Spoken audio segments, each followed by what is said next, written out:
আরে কিসের এত ক্ষমতা?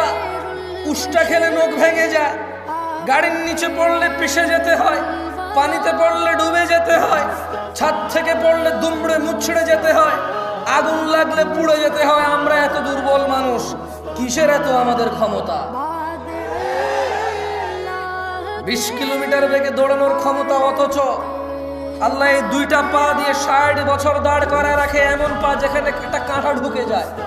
এই একটা ছোট্ট কাঁটা আর সুই ঢুকে গেলে হাঁটার ক্ষমতা নাই কারো ব্যথায়। এত দুর্বল মানুষকে কে সোজা সাবলীল করে হাঁটায়? তাহলে ইবাদত কার হবে? উনি সালাতে ডাকলে ঘুমায় থাকার ক্ষমতা ওনার বান্দাদের আছে। যারা ঘুমিয়ে থাকে তারা কি কৃতজ্ঞ নাকি অকৃতজ্ঞ?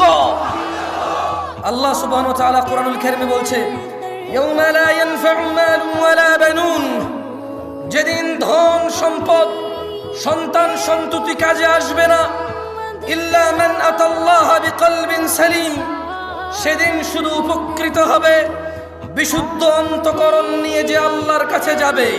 সিগারেট খোর, মদ খোর, জুয়ারি, নেশারি, মারামারি করা লোক, দুর্নীতিবাজ, ঘুষখোর, সুদখোর, মিথ্যাবাদী, মিথ্যুক, নাচ গান করনেওয়ালা, এদের হৃদয় বিশুদ্ধ